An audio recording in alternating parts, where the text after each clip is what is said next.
क्या आपको विपासना करना चाहिए? बिकॉज़ जब मैं जा रहा था ना, तो मेरे मन में बहुत सारे सवाल थे कि यार ये करना चाहिए, नहीं करना चाहिए, इसमें कॉस्ट इन्वॉल्व्ड है या नहीं इन्वॉल्व्ड है, इसको बुक कहाँ से करें? तो अगर आप एक ऐसे बंदे हो जिसको विपासना करना है या आपने सुना है, आपके फ्रेंड में कोई गया है, आपकी फैमिली में कोई गया है, बट आप ये नहीं जानते हो कि मुझे ये करना चाहिए या नहीं और इज़ इट वर्थ इट अगर मैंने कर भी लिया? तो मैं अपना पूरा विपासना का एक्सपीरियंस शेयर करने वाला हूँ, जो मैंने जयपुर में किया, जो कि बहुत ही अच्छा था। अब मेरे पास वो क्लैरिटी है जो मैं आपको दे सकता हूँ क्योंकि जब मैंने स्टार्ट की थी अपनी जर्नी अ, इस सर्च में कि यार विपासना करना चाहिए या नहीं करना चाहिए, मेरे मन में बहुत ज़्यादा सवाल थे, राइट? और कैसे ये आपकी ज़िंदगी बदल सकता है, कैसे ये आपको एक बेटर पर्सन बना सकता है, तो मैं वो सारी चीज़ों का आंसर देने की कोशिश करूँगा और ताकि ये बहुत ज़्यादा ऑथेंटिक रहे, मैं आपको पूरा सिनेरियो डिस्क्राइब करूँगा कि मैंने कैसे बुक किया, ठीक है? मेरी जर्नी कैसे-कैसे चीज़ें हुई और वहाँ की टीचिंग्स, वहाँ की लर्निंग्स और अगर आपके मन में और कोई भी डाउट रहता है तो आप कमेंट सेक्शन में डाल देना और अगर आपको कोई फ़ॉलो-अप क्वेश्चन लगते हैं या ऐसा लगता है कि मुझे एक और वीडियो बनानी चाहिए इस चीज़ के ऊपर तो मैं एक और वीडियो बना दूँगा। बट मैं चाहता हूँ कि मैं अपनी जर्नी को डिस्क्राइब करूँ कि मैंने ये चीज़ को कैसे किया है। सो मैं वीडियोज़ को ना डिवाइड कर दूँगा 4 सेक्शन के अंदर। पहला ये हुआ कि आप इसको बुक कैसे कर सकते हो। दूसरा ये हुआ कि मेरा एक्सपीरियंस कैसा था, वाज़ इट वर्थ इट? तीसरा कि इनकी मेन टीचिंग्स क्या है, how does it help in your real life? और चौथा क्यू-एन-ए जो मुझे कुछ लोगों से मिला है, जो मेरे सब्सक्राइबर्स हैं, उन्होंने कुछ क्वेश्चंस किए तो मैं ट्राई करूँगा कि मैं उन सबको आंसर करूँ, ताकि ये वीडियो उन सब की हेल्प कर सके जो कि विपासना करना चाहते हैं। तो ये वीडियो आप बैठ के देख लो 10 मिनट के लिए, इसके बाद में आपके मन में कोई डाउट नहीं रहेगा, अगर है तो कमेंट सेक्शन में डाल देना। पहले हम स्टार्ट करते हैं कि इसको बुक किया कैसे जा सकता है। तो एक इनकी वेबसाइट है dhamma.org जिससे कि आप जाके अपने पास के कोई भी सेंटर को चूज़ कर सकते हो। इंडिया भर में इनके सेंटर है। मैंने जो किया था वो जयपुर से किया था। मैं मुंबई से हूँ। मुंबई से मैं इसलिए नहीं कर पाया क्योंकि मेरे बाजू में जो सेंटर है मुंबई के अंदर which is Gorai global Vipassana, वो काफ़ी कमर्शियलाइज़ है और वहाँ पे सिर्फ़ एग्ज़ीक्यूटिव क्लास जो कि अम, थोड़े से एलीट बिज़नेस पीपल होते हैं, उनके लिए स्पेसिफ़िकली रखा गया है। तो उसकी बुकिंग आने में मुझे बहुत टाइम जा रहा था एंड मैंने सोचा कि ठीक है, जयपुर में अगर मेरी बुकिंग आ गई है क्योंकि मैंने 2-3 जगह पे अप्लाई किया था और मेरी जयपुर में बुकिंग आ गई तो मैं वहाँ पे चला गया। मैं वेबसाइट की लिंक यूट्यूब के डिस्क्रिप्शन में डाल दूँगा और हो सके तो मैं यहाँ पे आपको शो भी कर दूँगा। अब इसमें एक बड़ी इंपॉर्टेंट सी चीज़ है। जब आप बुक करने जाओगे ना मैं बड़ा कंफ्यूज हुआ क्योंकि वहाँ पे आता है एक ओल्ड स्टूडेंट और एक आता है न्यू स्टूडेंट। अब ओल्ड स्टूडेंट का मतलब ये होता है कि जिन्होंने एक बार विपासना कर ली है और न्यू स्टूडेंट का मतलब ये होता है कि आप पहली बार ट्राई करोगे। अब ओल्ड स्टूडेंट को बेनिफिट ये होता है कि वो चाहे तो वो 1 दिन के लिए आ सकते हैं, 3 दिन के लिए आ सकते हैं, 5 दिन के लिए आ सकते हैं। उनको कंपल्शन नहीं है कि उनको 10 के 10 दिन करना है। तो पहली बार अगर आप कर रहे हो तो आपको 10 दिन करना पड़ेगा बिकॉज़ टेक्नीक को सीखने के लिए आपको 10 दिन से जाना पड़ेगा। That is how the technique is formed, वो 10 दिन में ही सिखाई जाती है। अब मैं गोराई में जा सकता हूँ मेरे बाजू में जो मेरे घर के बाजू में है वहाँ पे 1 दिन के लिए क्योंकि I am a old student now, मैं एक बार टेक्नीक को कंप्लीट कर चुका हूँ। तो पहली बात तो ये 10 दिन का होता है। धम्मा.org से जाके आप इसको बुक कर सकते हो और ओल्ड वर्सेस न्यू में आपको न्यू सिलेक्ट करना है अगर आप इसको पहली बार कर रहे हो, ओल्ड सिलेक्ट करना है अगर आप इसको दूसरी बार कर रहे हो। सिंपल। अगर किसी को सेवा करनी है जैसे कि वो कर चुके हैं और उनको जाके दूसरों की हेल्प करनी है तो वो सेवा के कैटेगरी के अंदर से अपने आप को कोर्स में बुक करते हैं, मतलब वो विपासना के कोर्स में नहीं होंगे। They will just help the people who are there to learn the technique, वो उनकी सिर्फ हेल्प करेंगे। अभी आप लोगों ने बहुत सारी कहानियाँ सुनी होंगी कि 10 दिन तक आपको इसमें एक नोबल साइलेंस को फॉलो करना पड़ता है, एक स्ट्रिक्ट डिसिप्लिन को फॉलो करना पड़ता है। हम सुबह 4 बजे उठते थे, 4:30 की पहली मेडिटेशन होती थी। तो मैं आपको इसको थोड़ा-सा एक्सप्लेन करता हूँ कि विपासना का स्ट्रक्चर कैसा होता है। 10 दिन होते हैं, डे 0 से ये स्टार्ट होता है, मतलब आप कोर्स के 1 दिन पहले पहुँचते हो। वहाँ पे आपको 2 ओ क्लॉक तक अपना बैग सबमिट करना पड़ता है। आप लैपटॉप लेके जा सकते हो, आप जो भी चीज़ें लेके जाना चाहते हो आप जा सकते हो। वो सिक्योरिटी बहुत अच्छी होती है, आप उनको सबमिट कर सकते हो। मैं लैपटॉप लेके गया था। क्योंकि मैं काम करता हूँ लैपटॉप से काफ़ी ज़्यादा। तो मैं अपनी सारी चीज़ें लेके गया था बट जितना भी टेक्निकल चीज़ें थी, घड़ी, स्मार्ट वॉच अलाउड नहीं है, तो जो भी था आपको वो देना होगा उनको। आप अपना लगेज, जो कि कपड़े का लगेज है आपका, आप वो अपने कमरे में रख सकते हो। आपको अपना एक पर्सनल रूम अलॉट होता है जो कि काफ़ी अच्छा होता है। क्योंकि आपको अपना खुद का एक नोबल साइलेंस फ़ॉलो करना है, आप किसी से बात नहीं कर सकते हो। आप अपने आप से भी बात नहीं कर सकते हो। तो ये जो साइलेंस होता है ये डे 0 पे आपका स्टार्ट होगा शाम को 7 बजे और फिर वो डे 1 से आपको फ़ॉलो करना है और डे 10 पे आपका ये साइलेंस जो है 10 एएम इन द मॉर्निंग ख़त्म हो जाता है।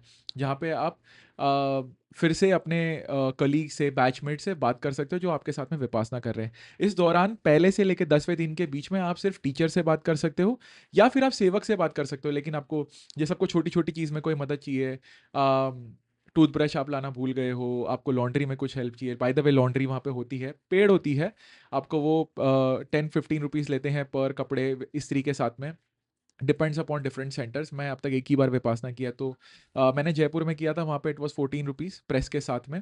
तो आपको लॉन्ड्री होती है और सेवक को अगर आप कुछ भी बोलोगे तो वो आपको करके दे देंगे इन टर्म्स ऑफ जो बेसिक नेसेसिटी होती है। आप कुछ लाना भूल गए हो, अपने हाइजीन वाला सामान आप लेके जाओ, ठीक है। They just provide you the room, बाकी वहाँ पे कुछ नहीं मिलता आपको, गद्दे बेडशीट ये सारी चीज़ें मिल जाती हैं, आप अपना पर्सनली लेके जाना चाहते हो तो लेके जा सकते हो। मेरा क्रक्स कहने का ये है कि आपको कंफर्ट मिल जाएगा, बेसिक चीज़ें मिल जाएँगी, उसकी आपको टेंशन लेने की ज़रूरत नहीं है, आपका सामान सेफ है। सो बहुत लोगों के दिमाग में होगा कि हमें आज़ादी कब मिलती है, तो बेसिकली डे 0 से स्टार्ट होता है और 11th डे की मॉर्निंग के ऊपर आपको 7 बजे आपका ये जो रिट्रीट है वो ख़त्म हो जाती है, and you guys can go. और 10वें दिन के 10 AM को आप फिर से बोलना स्टार्ट कर सकते हो, तो आप अपने बैचमेट से डिस्कशन कर सकते हो, बट आपका जो डिसिप्लिन होगा, जो आपका रूटीन रहा है 10 दिन का, वो सेम होगा कि आप मेडिटेट कर रहे हो। उस रूटीन को भी मैं आप थोड़ा सा ब्रेक डाउन करता हूँ। तो बेसिकली होता ये है कि आपके 3 मेन ग्रुप सेटिंग होते हैं, जहाँ पे सबको मिल के टीचर के साथ में मेडिटेशन करनी होती है, जहाँ पे वो टेक्निक सिखाते हैं, जो कि कंपलसरी होता है। उसके अलावा पूरे डे में स्ट्रक्चर होता है मेडिटेशन, ठीक है, जहाँ पे आप अपने एक ग्रुप हॉल के अंदर मेडिटेट करोगे अपने बैचमेट्स के साथ में। तो 4:30 AM में वेकअप करता था, मतलब 4 o'clock we use to wake up, gong बजती है, 4:30 को हम अपने ग्रुप हॉल के अंदर सुबह सुबह मेडिटेशन के लिए चले जाते थे। 4:30 से 6:30 एक सेशन होता था, ठीक है, जिसके अंदर हम सब मेडिटेट करते थे, बट टीचर नहीं होता था, मतलब टीचर आते थे 5:30 बजे के आसपास इन द लास्ट 1 आवर। उसके बाद में 6:30 बजे नाश्ता, 6:30 बजे नाश्ता के बाद में 8 o'clock को हम वापस से, हमारी पहली ग्रुप सेटिंग होती थी। उसके बाद में हमारा जो सेकंड खाना होता था वो 11 बजे के आसपास होता था, which is the main food meal of the day. उसके बाद में हमारी जो नेक्स्ट ग्रुप सेटिंग होती थी वो होती थी 2:30 से लेके 3:30, और उसके बाद में जो लास्ट ग्रुप सेटिंग होती थी वो होती थी 6 से लेके 7। 7 बजे के बाद में there used to be a theatre round. Theatre round से मेरा ये मतलब है कि जो एस एन गोयनका जी है, जिनके लेक्चर्स है, जहाँ पे एक्चुअल विपासना में आपको जो डाउट्स आ रहे हैं, उसको गाइड करने के लिए कि आपके साथ क्या क्या हो रहा है, पहले दिन का आपका एक्सपीरियंस, दूसरे दिन का आपका एक्सपीरियंस, कैसे आप टेक्निक को पूरी प्रॉपर तरीके से सीख पाओ, उस चीज़ के ऊपर वो वीडियो बनाते हैं, फोकस करते हैं, जो कि मेरे को लगता है कि मेरे लिए सबसे फन पार्ट था और सबसे बेस्ट पार्ट था। मुझे काफ़ी कुछ सीखने मिला उन वीडियोस पे। तो हर दिन यही स्ट्रक्चर फॉलो होता था, ठीक है।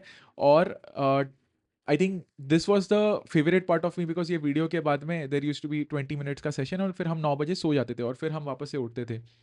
एंड एक और चीज़ अगर मैं इसमें मेंशन करना चाहूँगा, तो वो ये चीज़ होगी कि अगर मैं ये बताऊँ कि इसको थोड़ा-सा अगर मैं और ब्रेक डाउन करूँ, तो पहले 5 दिन आपको फ़ोकस कराया जाता है अपने ब्रेथ पे। तो आप बैठोगे, आपको सिर्फ़ अपनी साँस को ऑब्ज़र्व करना है, आपको जितना हो सके फ़ोकस लाना है, आपके माइंड को भटकने नहीं देना, वो भटकेगा, बट आपको वापस से उसको अपनी ब्रेथ को फ़ोकस करने पे लगाना है। आप जस्ट ऑब्ज़र्व कर रहे हो अपनी ब्रेथ को। That is the first start of the technique. धीरे-धीरे आप अपनी ब्रेथ को अपने स्किन पे फ़ील करना स्टार्ट करोगे, वार्म है, कोल्ड है, कैसे आपको सेंसेशंस हो रही हैं। 5th डे को एक्चुअल विपासना टेक्निक दी जाती है, और उसके बाद में आपके लिए थोड़ा-सा डिसिप्लिन और बढ़ जाता है इन टर्म्स ऑफ कि फिर आपको टेक्निक को प्रॉपर्ली फ़ॉलो करना है, आपको अपने टीचर से पूछना है, वो आपको ऑब्ज़र्व करेंगे, आपको बताएँगे कि अच्छा आप ये चीज़ गलत कर रहे हो। थोड़ा-सा वहाँ पे मुझे ऐसा लगता है कि डिसिप्लिन और बढ़ जाता है, पहले 4-5 दिन थोड़े से लीनिएंट होते हैं वो।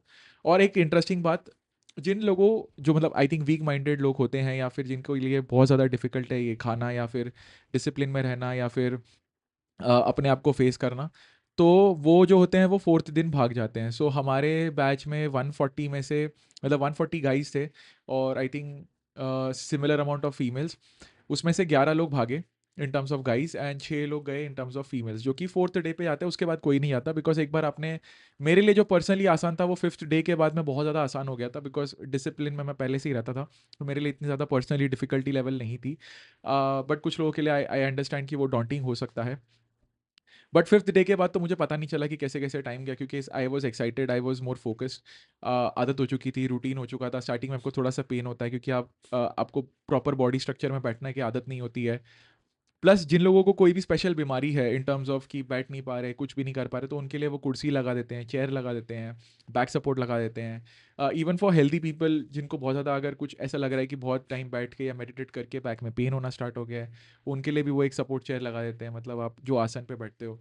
तो आई थिंक जितने भी सेवक है ना वहाँ पे, अपार्ट फ्रॉम टीचर जिनसे आप बात कर सकते हो, सेवक 7 से 8 सेवक होते हैं, आप उनसे जो चाहिए ये सारी चीज़ें डिस्क्राइब करके हेल्प ले सकते हो, तो वो आपको सब कुछ देने की कोशिश करते हैं। आपका बस एक काम है, फोकस करना टेक्निक पे। आपके पास में कोई डिस्ट्रैक्शन नहीं है। मैं पर्सनली जयपुर में था, और the most beautiful part was कि मैं लेपर्ड सेंचुरी के अंदर था, तो मैंने इतने पास से कभी भी इतने सारे पिकॉक्स को नहीं देखा, मोर्स को नहीं देखा, पॉर्क्यूपाइन देखा, बर्ड्स देखे, इतनी प्यारी एसेंस, इतने प्यारे एनवायरनमेंट में था।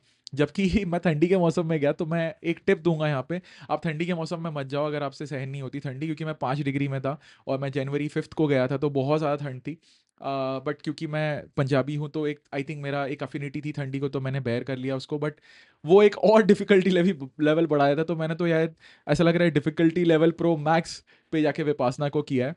सो इस चीज़ का आप ज़रूर ध्यान रखना। आप अपने वेदर के हिसाब से जिस भी सेंटर में जा रहे हो वैसे क्लोथिंग लेके चले जाना। Also take comfortable clothes, very very comfortable clothes. तो अब मैंने आपको ये बता दिया कि आप बुक कैसे कर सकते हो, बेसिकली विपासना का स्ट्रक्चर कैसा होता है। अब इस बात पे आते हैं कि इससे फ़र्क क्या पड़ा, क्या उनकी मेन टीचिंग है। सो विपासना का मतलब होता है एक अलग नज़रिए से देखना, to see things with a new perspective, right. That is what Vipassana means. तो इसके 3 मेन टीचिंग है, that is sila, samadhi and पन्या। तो मैं इसको थोड़ा सा ब्रेक डाउन करूंगा। शीला का मतलब होता है basic discipline of your life, कि आप सही टाइम पे उठोगे, मेडिटेट करोगे, प्रॉपर खाना खाओगे, basically the routine that everybody should follow. जब तक आप अपने फिजिकल हेल्थ को, अपने इनपुट को प्योर नहीं रखते हो, तब तक आप समाधि के स्टेट में नहीं जा सकते। और समाधि में भी यहाँ पे नॉर्मल समाधि नहीं, सम्मा समाधि बोलते हैं इसको, विच मीन्स कि आप एकदम डीप स्टेट ऑफ अवेयरनेस में जाते हो, क्योंकि the whole game is about raising your awareness. आप अपनी ब्रेथ तो रोज ले रहे हो, बट कितनी बार आप अवेयर हो कि आप ब्रीद इन कर रहे हो, ब्रीद आउट कर रहे हो, ब्रीद इन कर रहे हो, ब्रीद आउट कर रहे हो, नहीं ना।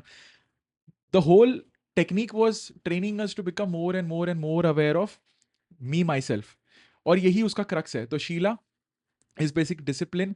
Samadhi, and to be precise, Samma Samadhi is about getting into that meditative state through the technique of observing yourself, through the technique of observing your breath. That is the second stage. And third is Panya.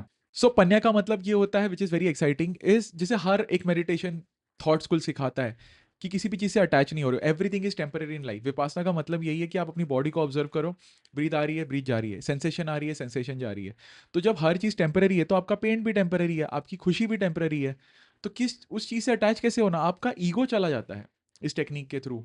आप जो experience करते हो इन 10 दिनों के अंदर, आप अपने आप से कनेक्टेड हो जाते हो। आपको पता चलता है कि हाँ, मैं ईगोइस्टिक था, या ये चीज़ें मैं गलत तरीके से कर रहा था। आप बहुत ज़्यादा इंट्रोस्पेक्ट करते हो। बिकॉज ये क्या कोशिश करते हैं पता है, आपको लिखना अलाउड नहीं है, आपको बोलना अलाउड नहीं है, तो आपका कोई आउटलेट नहीं है। तो जो भी है ना आपका कचरा, वो बाहर आता है आपके माइंड का।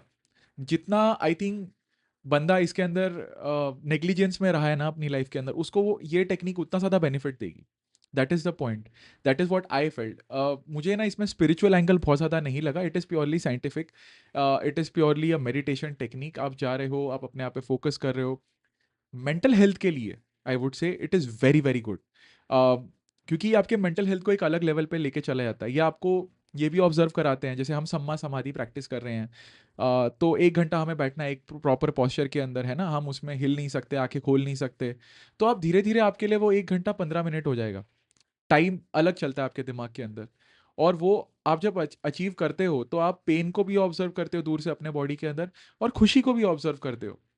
तो आपका माइंड उस लेवल पे ट्रेन हो जाता है। And that is what panna. तो panna is about everything is temporary in life, and दोनों खुशी और गम को आप एक सेम नजरिए से देखोगे, इक्वानिमिटी से देखोगे। इसको थोड़ा सा गूगल कर लेना। आई थिंक जो हिंदी में इसको बोलते हैं टेम्पररी को अनित्य, और समथल, समथल, हाँ। तो दो जो उनके मेन वर्ड्स जो वो यूज करते हैं, तो anitya is basically temporary, and समथल इज बेसिकली कि आप हर चीज को एक नजरिए से देख रहे हो। आप प्यार से भी अटैच नहीं हो रहे हो, आप और आप दुख से भी अटैच नहीं हो रहे हो। This is the main 2 teachings of panna. So that is it, this is the 3 main principles of Vipassana: sila, panna and samadhi. This is what they teach you. अगर आप इसको देखोगे तो लाइफ इज वेरी सिंपल, बहुत सिंपल है लाइफ। और that is what they try to teach you, कि आपको अपने सफरिंग से बाहर निकालना। जैसे ये विपासना जो है, किरण बेदी के थ्रू तिहाड़ जेल में अपनाई गई थी, बहुत सारे जेल्स में अप्लाई गई थी। क्यों? क्योंकि this is a technique that connects a person to himself, ये आपको अपने आप से कनेक्ट करवा देता है। और जो भी आप अब तक देख नहीं पाए थे ना अपने बारे में, आप वो देखना स्टार्ट करोगे कि हाँ, शायद सामने वाले की मे बी 50% गलती तो 50% मेरी भी थी।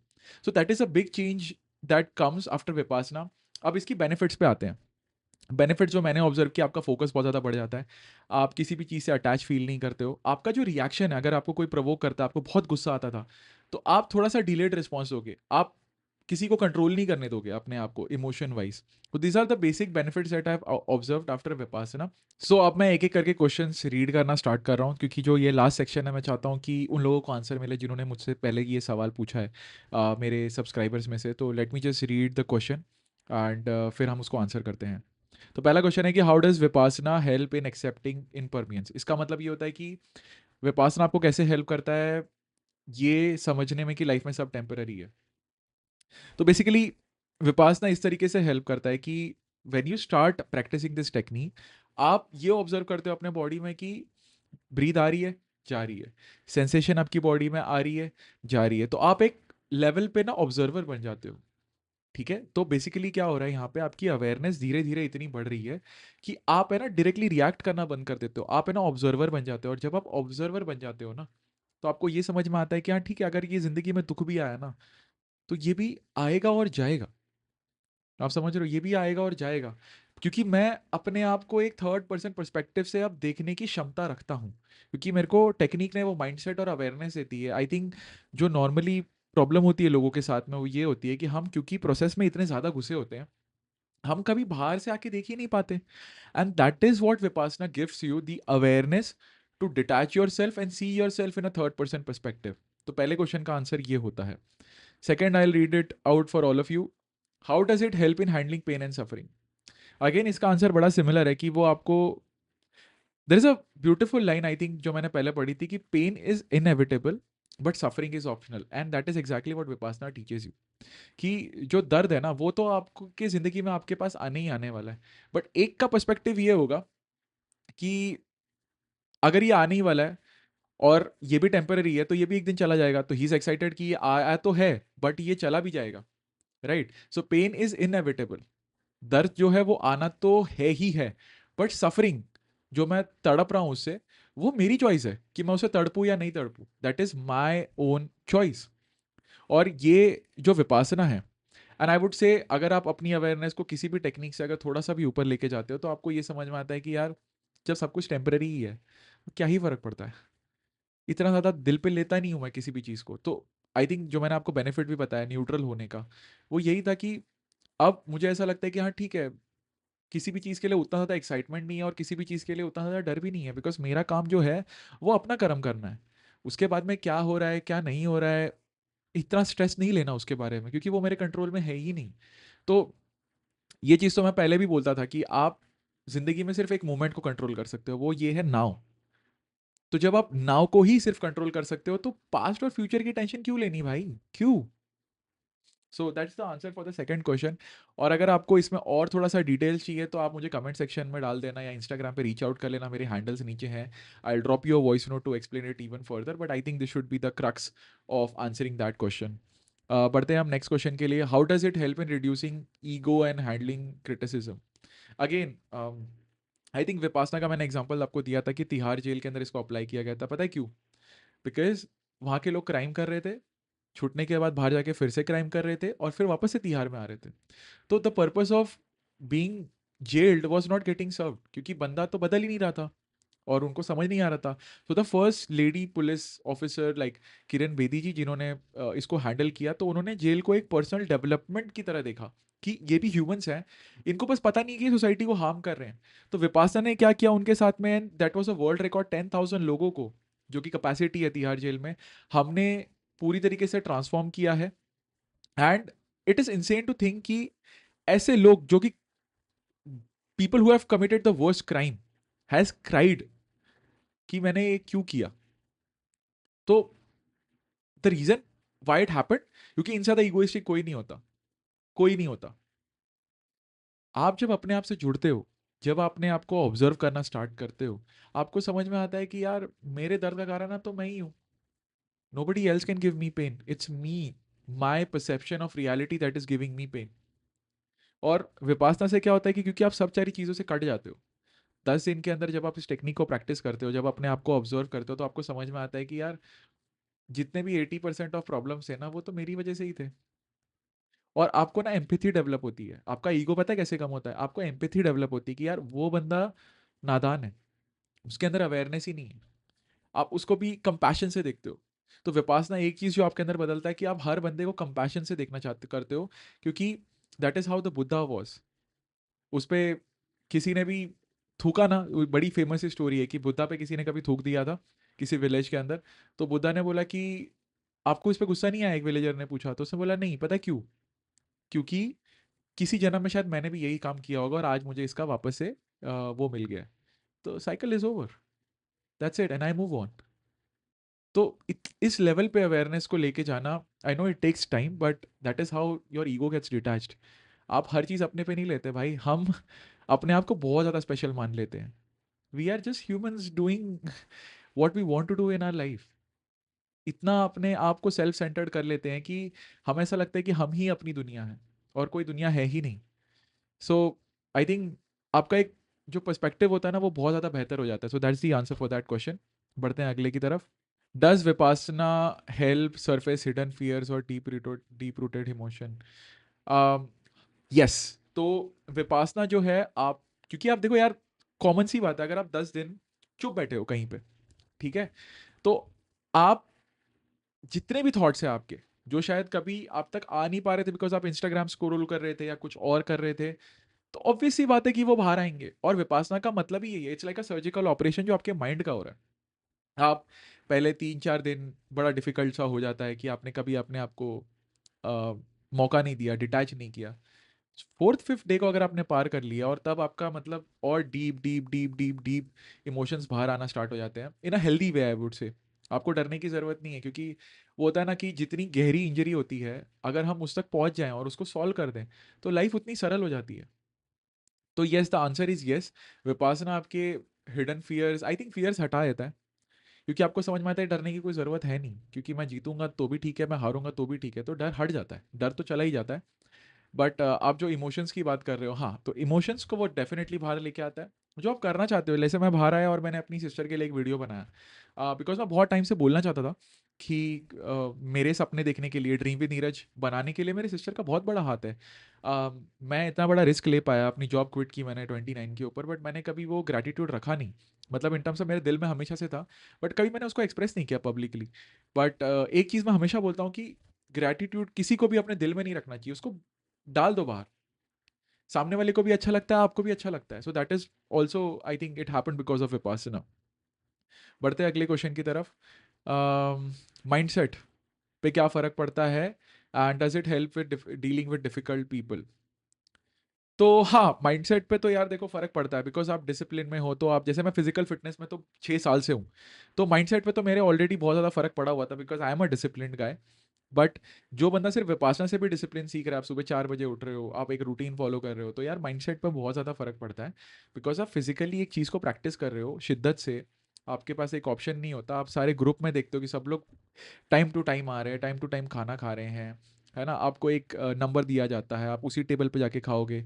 एक सबसे प्यारी चीज़ जो मेरे को विपासना ने दी है, अपना बर्तन धोने सिखा दी है, क्योंकि मैं बर्तन हॉस्टल में तो धोता ही था, बट अब हम हमेशा अपना खाना खाने के बाद में अपने बर्तन धोते थे और उसको वापस से रख देते थे। अब घर पे आने के बाद भी मैं अपने बर्तन खुद धोता हूँ, उनको रखता हूँ। तो बड़ा प्यारी सी चीज़ है, मुझे ऐसा लगता है कि कोई क्यों धोए मेरे बर्तन। एंड मैं हमेशा, वो बड़ा रिफ्लेक्शन सा लगता है मुझे, मुझे विपासना की याद दिला देता है। एंड आई वॉज लाइक, मुझे सबसे ब्यूटीफुल चीज़ आई फील जो विपासना ने दी है, वो ये है कि मैं ये चीज़ करना चाहता हूँ life time. I don't want anybody to wash my utensils, मतलब। और मैं इससे ग्राउंडेड भी रहता हूँ बड़ा सा, कि ठीक है, मैंने खाया, मैंने एक प्लेट जाके अपनी धो दी, and the work is sorted. तो काफ़ी ग्राउंडेड फील कराता है। तो yes, the answer is, the mindset is definitely improved after Vipassana. Even आपका पेन टॉलरेंस बढ़ जाता है, आपके पास कोई ऑप्शन नहीं है, आप झक मार के डिसिप्लिन में काम कर रहे हो, तो आप सीखते हो कि नहीं, मेरा मूड हो या ना हो, मैं ये चीज़ करूँगा, तो मैं ये चीज़ करूँगा। ठीक है। द सेकंड क्वेश्चन वाज कि ये डिफिकल्ट लोगों से डील करने में हेल्प करता है क्या? तो the answer is yes, because आप गुस्सा नहीं होगे। मैंने जैसे पहले भी आंसर में बताया कि आपका रिएक्शन जो होता है वो इमीडिएटली नहीं आएगा, एक परत बन जाएगी। तो maybe let me break it down. अगर आप 10 लोगों पे पहले गुस्सा हो रहे थे, फटाफट रिएक्ट कर रहे, तो आप 10 में से आप सिर्फ 2 पे रिएक्ट करोगे। धीरे-धीरे आप उन 2 पे भी नहीं करोगे। और अगर आप बहुत ही ज़्यादा रिएक्टिव इंसान तो हो सकता है आप 10 में से 8 लोगों पे करो, फिर उसमें से 10 में से 6 होगा, फिर 10 में से 4 होगा, फिर 10 में से 3 होगा। तो I think that is how it is, but definitely there will be a benefit in terms of dealing with the difficult people. I feel मेरे लिए my dad has been the most difficult person to deal with in terms of because he has his own emotional trauma, and um, I see him with the compassion as well right now because I feel वो ऐसे बंदे थे जो मुझे बहुत ज़्यादा trigger करते थे, but now I feel like कि I have this compassion for him as well कि यार ठीक है यार, हर एक के साथ होता है। He has gone through a lot and I see him with more compassion right now, so I think that's a big deal for me, and I think काफ़ी लड़कों के लिए ये बहुत बड़ी बात होगी। So the answer is yes. I think will end it with the last two one. सारे क्वेश्चंस हो चुके हैं। Pre and post Vipassana, I think देखो, आई फील मेरे लिए it was more of like a retreat of me breaking my self. जितना इंसान गहरा पहले से ही डूबा होगा ना, उसको उतना बेनिफिट मिलेगा। Because I had an accident और जहाँ पे मैं पैरालाइज हो गया था 6-7 महीने के लिए, तो मेरा विपासना एक्चुअली बहुत पहले स्टार्ट हो गया था। मुझे फिजिकली जाके वहाँ पे रहना और चीज़ें करना, ये पीकॉक को एक्सपीरियंस करना, लोगों से मिलना, कुछ यादें बनाना। आई थिंक मैंने इतने प्यारे फ्रेंड बनाए हैं, इतने प्यारे फ्रेंड बनाए हैं विपासना के थ्रू कि मैं बता नहीं सकता। हमने मेरा एक फ्रेंड बनाए Surya which is a singer, Manoj ऊठो के फाउंडर, वर्तमान ज्वेलर्स के फ्रेंड बने हैं। तो आई फील इस चीज़ के लिए तो मैं बहुत ज़्यादा ग्रेटफुल हूँ, बहुत ज़्यादा ग्रेटफुल। सचिन फ्रॉम वर्तमान सचिन। एंड आई फील आप विपासना को छोड़ो, आपको अगर ये बेनिफिट मिल रहा है ना कि आप डिसिप्लिन सीख गए, आप अपने आप से सेल्फ सेंटर्ड हो गए हो, आपको एक अपने लाइफ के अंदर रिफ्लेक्शन मिल जाए, पॉज मिल जाए, तो उससे ज़्यादा क्या चाहिए यार। और मैं एक बहुत प्यारी सी एडवाइस दूंगा, वो ये होगी कि कुछ एक्सपेक्ट करके मत जाओ विपासना में, कुछ भी मत। क्योंकि मैं जब स्टार्टिंग में गया ना, मैं सोचा मुझे यहाँ पे जिंदगी के सारे आंसर मिल जाएंगे। नहीं, आंसर तो आप ही को ढूंढने हैं, बट आपको एक तरीका मिल जाएगा कि हाँ ठीक है यार, मेरे पास टाइम है और मैं फिगर आउट कर लूंगा। और मुझे ना बस ऑब्जर्व करना है यहाँ पे आके। Let your self observe the technique, let your self get that energy. वो प्यारे माउंटेन्स, वो पिकॉक्स, वो पॉर्क्यूपाइंस, वो गरम हाथ सेकना, इन प्यारे लोगों से मिलना, दी एनर्जी, बस लेट इट गो। एक्सपेक्टेशंस मत रखो कुछ भी, and then you will find the beauty of Vipassana. That is how it is. So I think we have wrapped up everything. And last question था, how to continue Vipassana at home. तो basically you can do it for 1 hour in the morning, 1 hour in the evening. इनके recorded sessions जो होते हैं, वो इनकी app है, available है, उस पर आप जाके देख सकते हो, यूट्यूब पे जाके देख सकते हो अगर आपको करना है तो। You just have to observe your breath. आप जब टेक्निक सीख जाते हो, आप 10 दिन तो वही कर रहे थे, तो it is very easy to do it for 1 hour at home. आप उसको प्लान कर सकते हो, and that is how it's very easy to continue Vipassana even after completing the course. So I think this should help a lot of people यार। और मेरा दिल से थैंक यू फॉर जितने भी लोगों को मैं वहाँ पे विपासना में मिला हूँ। I think you guys are beautiful, the most I would say humble humans that I have met. And हर एक बंदा आता है यार वहाँ पे, अलग अलग age group. And I will tell you, it's very comfortable process, it's free of cost. हाँ, ट्रैवलिंग आपको अपना खुद बेयर करना पड़ेगा, बट बाकी सारी चीज़ें हो जाती हैं। It's safe for both girls and men. And Baki to I think I have answered everything. If you guys have any more questions, you can. And thank you. SN Goenka ji, he's not alive anymore, but um, काफ़ी ज़्यादा life को उन्होंने impact किया है through Vipassana. So thank you to everyone. And मज़ेदार चीज़ थी, मैंने ये वीडियो स्पेशली इसलिए बनाया क्योंकि आई फील सबको करना चाहिए। At least people who have a lot of anger issues, उनको तो स्पेसिफिकली करना चाहिए विपासना। आई थिंक उनको सबसे ज़्यादा बेनिफिट करेगा। और अगर आपको दिल से ये वीडियो अच्छा लगा हो ना, तो एक लाइक और सब्सक्राइब कर देना, बहुत ज़्यादा ज़रूरी है, ताकि मैं उन लोगों तक पहुंच पाऊँ जिन लोगों को मेरी आवाज़ सुनने की ज़रूरत है, जिन लोगों को अपनी लाइफ के अंदर वो एक लाइट की ज़रूरत है, एक होप की ज़रूरत है, और ड्रीम विद नीरज की ज़रूरत है। So thank you for supporting me. I will see you in the next one. Until then, keep dreaming my friend.